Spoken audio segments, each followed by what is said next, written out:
Hello YouTube, welcome to Warzone. I'm Scruffy and this is Scruffy Tales. And in this video we will be asking ourselves why Krynky? Why did Ukraine fight for so long in the small town of Krynky?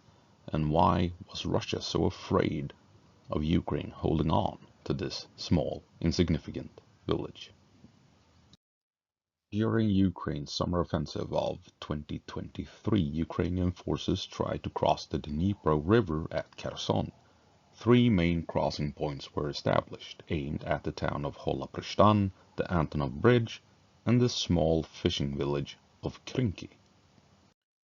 In the end, it would be Krynky that achieved a proper foothold, although the Antonov Bridge would also be a thorn in the Russian side. The attacks were meant to support the Ukrainian efforts of breaching the Surovikin line at Verbove further east, but since Russia blew up the Kakhovka Dam and flooded the entire Kherson region along the river, all preparations for crossing the river were more than likely ruined. Russia could relocate troops from Kherson to help the defenses outside of Verbove as a consequence. Despite this, Ukraine attempted the crossings anyway and managed to dig in the small fishing village of Krynky. So why has Ukraine held on to Krynky for this long? Well, amphibious operations are notoriously difficult and dangerous. When Ukraine managed to establish a foothold on occupied territory, I suspect it became important to maintain it in hopes of being able to expand that bridgehead at a later time. Abandoning Krynky would mean that Russia could fortify the region and make it all but impossible for Ukraine to re-establish another foothold on the left bank of the Dnipro. In short, for Ukraine to be able to conduct any future operations in the area, Krynky had to hold. The Ukrainians dug in and prepared to last the winter of 2023 and spring of 2024. Then came the summer of 2024, when Ukraine could in theory have begun new operations in the Kherson area. But instead, Russia attacked north of Kharkiv. Ukrainian resources had to be allocated elsewhere, along with troops and equipment. Supporting Krynky, or increasing efforts in the area, was no longer feasible, especially since the village itself had by now been completely destroyed. There was simply nothing left of the village. Ukrainian forces relocated closer to the town of Kosachi Lahiri to the west of Krynky, where there were more defendable positions.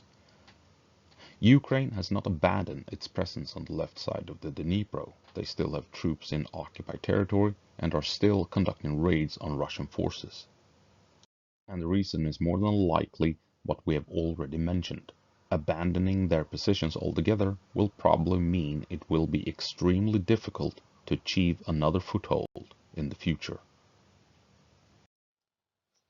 So what do we know of the Ukrainian casualties at Krynky? Well, we know as of July 2024, after almost a year-long battle, that Ukraine has lost 262 troops killed in action and 788 missing in action. And the village of Krynky has been completely abandoned after being flattened and reduced to dust and ashes following months and months of Russian artillery. I mean, there is nothing left of this small village. But Ukraine has not abandoned the left bank of the Dnipro, like we just said.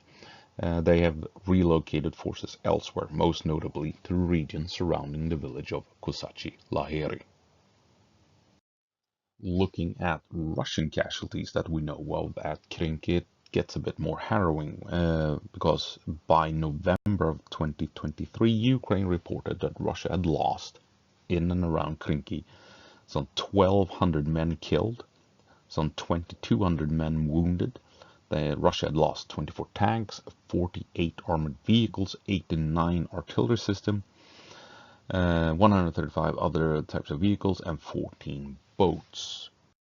And this is by November of 2023, months ago. so one can only imagine the total losses in the end, right? It's worth noting that Ukraine has held Krynky with no more than 200 or 300 troops at any given time and conducted a defense largely relying on drones striking the incoming Russian forces.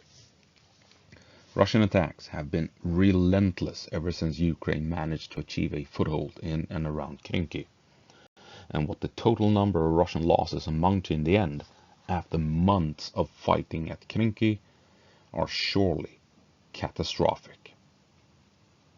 Has Krynky had an impact? Well, in November of 2023, Russia had some 60,000 troops in the Kherson region. By spring of 2024, that number had grown to 90,000 troops. At present, that figure is estimated to have risen to a total of 120,000 Russian troops, many of which are focused on the area surrounding Krynky. One can only imagine that Russia would have preferred to have used these forces elsewhere, such as at Ocheretune or Chasiv Yar. The possibility of Ukraine being able to use Krynky as a staging point for further operations into occupied territory has forced Russia to allocate huge numbers of manpower, equipment, and resources to the region.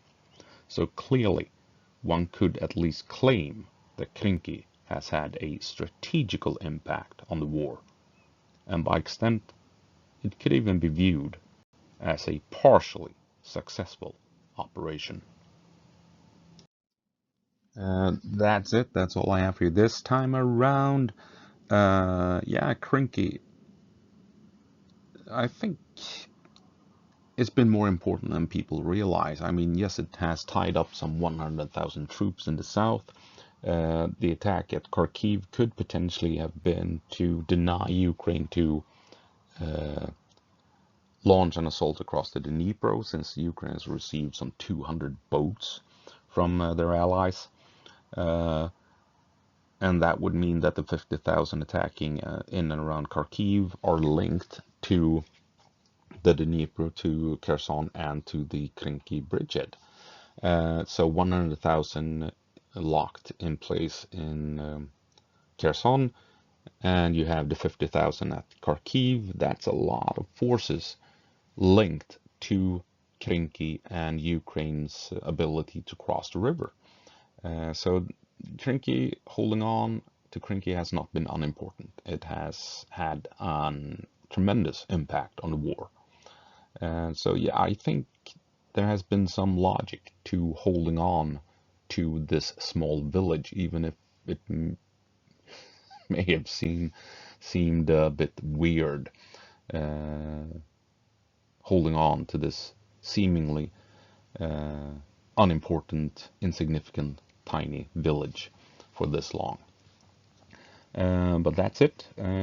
It's early morning. I'm gonna have myself another cup of coffee, and I hopefully will see you in the next one. And as always, go po march, Ukraine. Give them hell.